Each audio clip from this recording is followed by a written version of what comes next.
Fire in the hole! Sergeant Jacob Wu tossed the grenade into the room just as Shu opened the door long enough for it to get inside. Shu closed the door and jumped for cover. Jacob chuckled as the stun grenade went off, blinding the guards inside. He used the undermounted door shotgun to blast the door open. His team quickly took out the blinded and shocked guards. They quickly moved into the room where 3 businessmen were trying to understand what was going on while their sensory abilities were temporarily indisposed. The rest of his teammates came in, all giving Shu funny looks. "Hey! Last time you shot a mini-nuke down into that lord's mansion." Shu got into the room with the rest of the men. "I never know what weapons you guys use besides you said fire in the hole." There was no fire. It was more like portable lighting than a firebomb. The others chuckled. "Okie dokie, next time. We will be more detailed about what weapon we use." Jacob was holding back a laugh. Then he turned to their prisoner, who was being restrained in a very unfriendly manner. "Now check the intel, find the damn customer list. Las! Tag and load up the bastards. Damn, they are ugly." The 3 aliens were about the size of fully grown humans of 2 different species. 2 Kanisu, shaved bears with blonde ponytails and human-like fingers. They were dressed in something that reminded them of fundoshi. The other was a Nusha. They looked like humans with a green exoskeleton and a grasshopper's head, except the mouth was filled with sharp teeth. He wore skin-tight green leather clothes that it took them a second to recognize. It was Duskin's skin. John got out a knife and cut the clothes off. Then he put them in a bag to be properly disposed of. Shu just nodded as he went over the intel. He suddenly cursed, "Karash!" They all looked at him and he turned on a larger screen. It showed an inventory list. It had more than just human and Duskin meat on it. It also had Sancher, Navors, and Venusa meat, all living and ready for slaughter. The warehouse was 3 kilometers outside the city. Getting into this hostile city for a snatch and grab was difficult, but getting through the city would be asking for trouble. It would be like a McDonald's menu trying to run through a school of hungry kids. "We ain't leaving them. We use their trucks to get there, and with luck they won't spot us. Call it in and tell them we need extra transport and medical evac teams. You hear the boss. Tag 'em and bag 'em. Call for extraction." Marcus Smith barked the order as the rest of the men immediately followed up.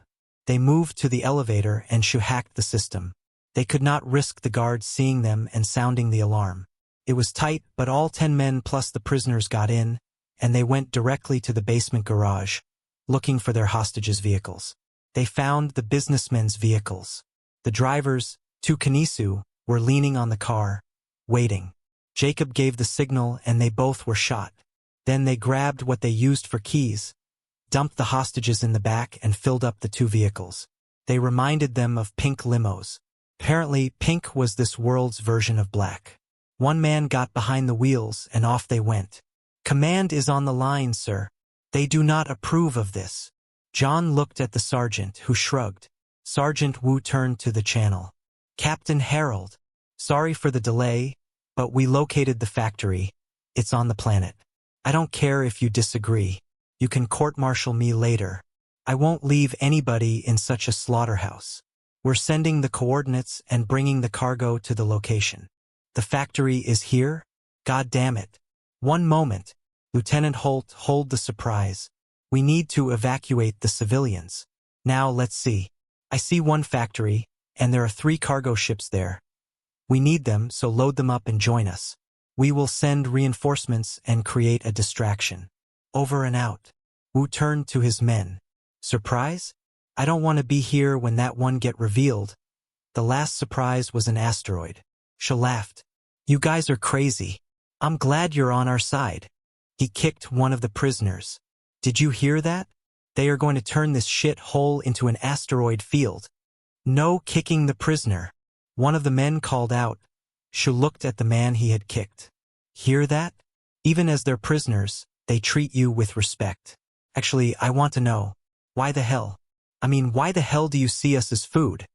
He looked around the vehicle and the other men who seemed to agree with him. "I want him to tell us if you allow Sergeant." Jacob thought for a second and then removed the Kanisu's gag. He knew the bastard understood them. The universal translator made that possible. "Explain?" You know we are intelligent beings. We use tools and fly in fracking spaceships, and you view us as mere food, but not his kin." He pointed at the Nusha. The alien moved his jaw to get some sensation in it, looking around, then grinned. "Because you taste good. You're just talking about meat. Plant eaters don't stop to think about the plants you are eating. Do you? And who the hell cares what food thinks? Besides, our defense system will blow that asteroid and your ships up when they approach, and I'm going to enjoy serving you to my children. They love human meat." The men looked at each other as Lars put the gag back on. "We taste good? Are you kidding me? That's it? We taste good? So if we had not tasted good, they would have tried to sell us meat." The men looked shocked at each other as she laughed. "I'm not a vegetarian, but if the cow had a car and job, I would not make him into a burger." Lars pinched the Kanisu slightly. "I wonder if it tastes good. Maybe slow-cooked for a few hours with some carrots and potatoes." The men looked at him as if Lars had stepped over the line. Thought the prisoner seemed to panic as he realized he might end up on the plate. Lars got out an injector and put him under, and then did the same to the two other prisoners. "I know, disgusting, but it scared this mofo. Sarg, we are getting close. Fleet will start distraction in 10. The men looked at the sergeant. Wonder what it will be this time? 10 seconds passed and they didn't hear anything. Strange? Nothing? Check the civilian media channels. There has to be something. She produced a pad from his pack and turned it on. The first news that popped up was that several nuclear explosions on the western continent. These explosions were located on military bases. Then it got updated as cities were being blown up as well. "Those are the lucky ones. Okay, get ready." The men quickly double-checked the equipment as the vehicle got to the gate, and the guard walked over to the car. He was about to say something when he got shot. The men jumped out and quickly took out the rest of them.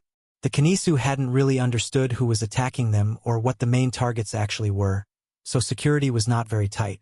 This luck would not continue for long, but for this raid it would still hold. Jacob watched as his men spread throughout the factory. They quickly took control of the landing path and the 3 cargo ships. Once they had the control, the reinforcement came in the form of several dropships, mostly empty or filled with medics to help with evacuation. He kept monitoring his men and could hear the cursing as his men rescued humans, Duskin, Sancher, Navors, and Venusa victims. The men had to herd them into the cargo ships, and he knew his men were not happy about it, but they had to move fast. Then they found the slaughterhouse and cold storage area. His men were having a hard time staying professional. Personally, he didn't care if they killed any factory worker they came across.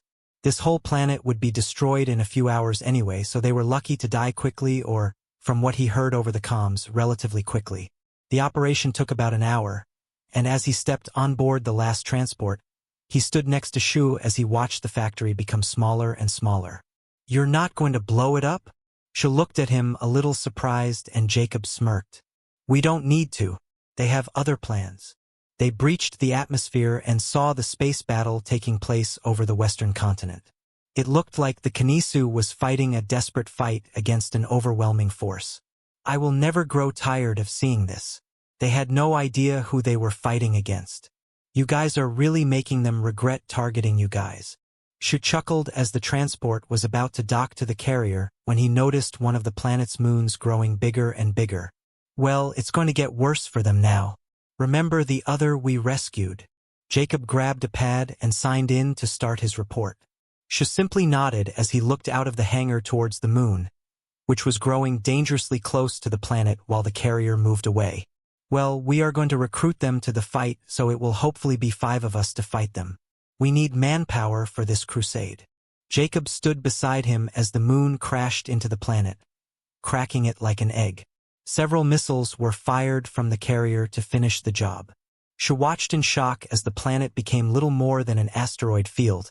He was unable to speak as the carrier jumped into light speed. He turned to Jacob. "What about the fighters? Did you just leave them back there?" He could see Shu was unable to comprehend this level of destruction and war. Those with pilots on board have their own lightspeed engines. The rest were drones. Anyway, do you think the other species would join the fight? Shu looked at him. I don't think you guys need anybody else, but hell yeah. If to watch what you guys are going to do to those bastards. Sergeant Jacob Wu grinned as he started to walk with Shu. Oh, just wait and see, we have just begun.